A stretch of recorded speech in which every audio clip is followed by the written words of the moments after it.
पिछले 24 घंटे में हिमाचल प्रदेश में कोरोना वायरस के 3 पॉजिटिव केसेस सामने आए हैं। एक केस ऊना अंब तहसील में है, जो लेडी दिल्ली से आई थी, पॉजिटिव पाई गई। दूसरा शाहपुर में है, जो व्यक्ति नोएडा से आया था, पॉजिटिव पाया गया। तीसरा एक छोटी बच्ची 2 साल की, जिस व्यक्ति को पहले पॉजिटिव हुआ था, उसकी बेटी को भी पॉजिटिव पाया गया है। इस वक्त अस्पताल में 9 पेशेंट्स कोरोना वायरस पॉजिटिव की वजह से उपचाराधीन हैं और एक केस डिस्चार्ज हुआ है। कुल मिला के हिमाचल प्रदेश में अब तक 50 केसेस कोरोना वायरस पॉजिटिव के सामने आए हैं। हमारा सेकेंड बैटल शुरू हुआ है। ये बैटल इसलिए शुरू हुआ, जो राज्य से बाहर से लोग हिमाचल प्रदेश से आने लगे, इन लोगों के साथ ये वायरस ट्रैवल किया है और सरकार ने कड़ाई से होम क्वारंटाइन का आदेश दिया है। उन आदेशों का पालना करना है, क्योंकि देश की स्थिति इतना अच्छी नहीं है। लगभग 60,000 केसेस हुए हैं और लगभग 1900 लोगों की डेथ हुई है। लेकिन खुशी की बात है कि रेट ऑफ इंक्रीज में डिक्लाइन हुआ है और साथ में ही 30% रिकवरी भी हुआ है। इसलिए हमें इस बारे में कॉम्प्लेसेंट बिल्कुल नहीं रहना चाहिए और होम क्वारंटाइन का आदेशों का पालना करना चाहिए। जिनको होम क्वारंटाइन का आदेश दिया गया है, वे अपने एक अलग कमरे में रहे, सोशल डिस्टेंसिंग बनाए रखे, मास्क पहने और हैंड वॉश करते रहे और यूटेंसिल्स अलग रखे और सीनियर सिटीजन से दूरी बना के रखे और कभी भी घर से बाहर न निकले। और 14 दिन तक ये क्वारंटाइन मिनिमम आवश्यक है और उसके उपरांत अगर आवश्यकता के अनुसार डिप्टी कमिश्नर चाहे तो इसको बढ़ा सकते हैं। इसके अलावा डिप्टी कमिश्नर ये भी डिसाइड करेंगे कि किसी व्यक्ति को होम क्वारंटाइन में रखना या इंस्टीट्यूशनल क्वारंटाइन में रखना, क्योंकि सेक्शन 30 डिजास्टर मैनेजमेंट एक्ट के अंतर्गत डिप्टी कमिश्नर एपिडेमिक को कंट्रोल करने में जिम्मेदार है और साथ में उनको कुछ पावर्स भी दी गई है। इसलिए उनकी तरफ से जो भी आदेश आता है, हम सबको उसका पालना करना अनिवार्य है। लेकिन देखने में आया है कि कुछ लोग जो होम क्वारंटाइन में रहते हैं, वो होम क्वारंटाइन का आदेशों का पालना नहीं कर रहे हैं। ये भी देखने में आया है कि बाबा वैली में पंचायत प्रधान तथा पंचायत के मेंबर्स पुलिस के साथ खड़े हैं और बाहर से कोई भी व्यक्ति आता है, उनको कंपलसरी होम क्वारंटाइन का पालना करवा रहे हैं और किसी भी वायलेशन पर तुरंत एडमिनिस्ट्रेशन को सूचित कर रहे हैं। ये स्थिति बहुत संतोषजनक है और मैं इन लोगों को धन्यवाद करना चाहता हूँ। मेजॉरिटी लोग होम क्वारंटाइन का आदेशों का पालना भी कर रहे हैं, मैं उन्हें भी धन्यवाद करना चाहता हूं। लेकिन अफसोस की बात यह है कि ऊना के हरोली तहसील में एक कपल मोगा से आए और उन्होंने होम क्वारंटाइन का आदेशों का धज्जियां उड़ाई और लोगों में काफी रिजेंटमेंट है और उन्होंने शिकायत भी की। मैंने वो शिकायत एसपी को फॉरवर्ड किया है और आदेश दिया है कि उचित कार्रवाई करें। इसी तरह बिलासपुर शहर में भी देखने में आया है कि जो कुछ लोग दिल्ली से आए थे और वे होम क्वारंटाइन का आदेशों का पालना नहीं कर रहे हैं। ये मैसेज भी मैंने एसपी बिलासपुर को फॉरवर्ड किया है। शिमला जिले में कुल मिला के 18 एफआईआर दर्ज हुआ है और कांगड़ा जिले में 36 लोगों के खिलाफ वायलेशंस पर कार्रवाई की गई है। मंडी जिला के बल तहसील में एक लेडी होमगार्ड के साथ कुछ लोग कर्फ्यू रिलैक्सेशन का वायलेशन करते हुए बदतमीजी से व्यवहार किया और जिन पर एफआईआर दर्ज की गई है। ये बहुत अफसोस की बात है। मैं जो बाहर से आए हुए लोगों से अनुरोध करूंगा कि होम क्वारंटाइन का आदेशों का कड़ाई से पालना करें, इसकी मजाक ना उड़ाएं। हम सब ने एक कहावत सुना होगा कि प्याज भी खाया, दंडा भी खाया और सजा भी भुगता।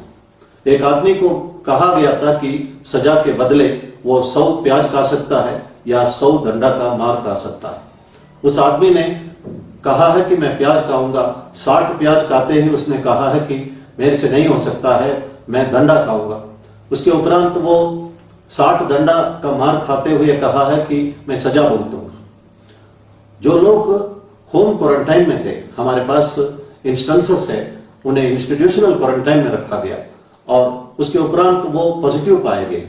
उन्होंने अपना विलेज में, फैमिली में कितना टेस्ट पहुंचवाया, ये तो इस वक्त कहना मुश्किल है, टेस्ट के उपरांत ही पता लगता है।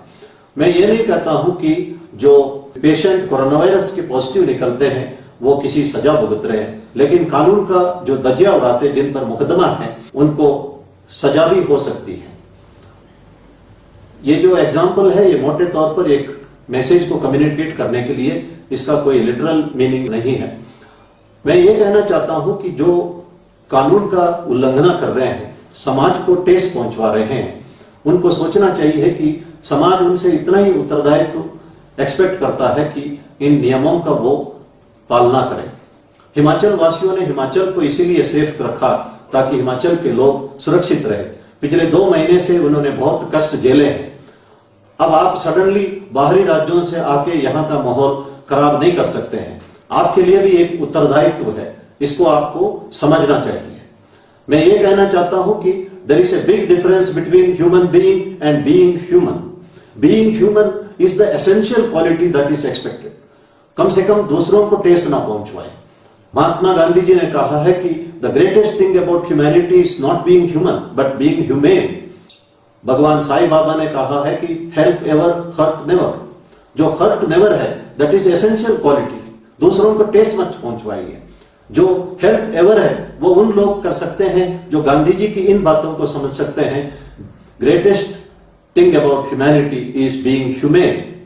एक दूसरे का हम मदद कर सके। लेकिन जो कानून का धज्जिया उड़ाने वालों से मैं इतना ही उम्मीद करता हूं, they should understand the difference between human being and being human. एक क्वालिटी एसेंशियल है और दूसरा क्वालिटी डिजायरेबल है। मदद करना एक डिजायरेबल क्वालिटी है।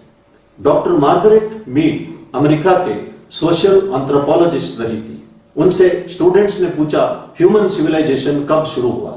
स्टूडेंट्स एक्सपेक्ट कर रहे थे मार्गरेट मीड कहेगी कि जब से मिट्टी के बर्तन का आविष्कार हुआ या स्टोन ग्राइंडिंग का आविष्कार हुआ। लेकिन डॉक्टर मार्गरेट मीड ने कहा कि जानवर का जब हड्डी टूट जाता है, फीमर हड्डी या ताई बोन्स टूट जाते हैं, तो जानवर वही रहता है। वो शिकार नहीं कर सकता है, ना पानी पीने के लिए नदी तक जा सकता है। वो दूसरे जानवरों का शिकार बनता था। लेकिन एक म्यूजियम में एक स्केलेटन देखा गया है।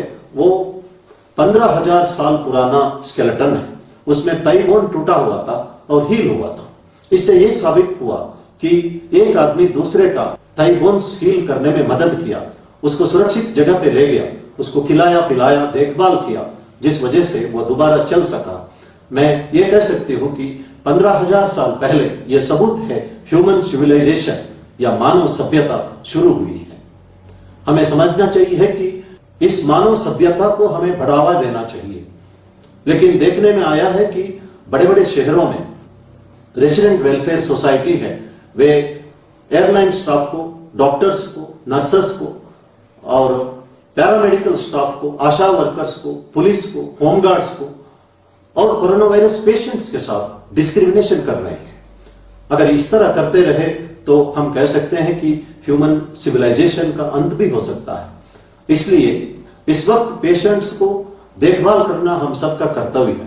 उनके साथ किसी भी तरह का डिस्क्रिमिनेशन नहीं करना चाहिए और किसी भी फ्रंटलाइन वॉरियर के साथ किसी तरह का डिस्क्रिमिनेशन बिल्कुल नहीं करना चाहिए। एक बात मैं और कहना चाहता हूं, आरोग्य सेतु ऐप को आप जरूर डाउनलोड करिए और आरोग्य सेतु ऐप का जो डाउनलोडिंग पूरा दुनिया में सबसे ज्यादा है। और आरोग्य सेतु ऐप में जब सेफ या लो रिस्क दर्शाता है तभी आप घर से बाहर निकलिए, और अगर मॉडरेट रिस्क या हाई रिस्क दिखाता है आपको 14 दिन का क्वारंटाइन अनिवार्य है, या जब तक आपका आरोग्य सेतु ऐप सेफ या लो रिस्क दिखाता नहीं है तब तक आपको घर में रहना आवश्यक है। मैं पुनः गांधी जी की उन बातों का याद दिलाना चाहता हूं, the greatest thing about humanity is being humane. इसलिए हम मरीजों का ख्याल रखें, एक दूसरे का मदद करें, किसी तरह का डिस्क्रिमिनेशन ना करें। जो कानून तोड़ते हैं और समाज को ठेस पहुंचवाते हैं उनके लिए मैं इतना ही कहना चाहता हूं, there is a big difference between human being and being human. धन्यवाद। जय हिंद।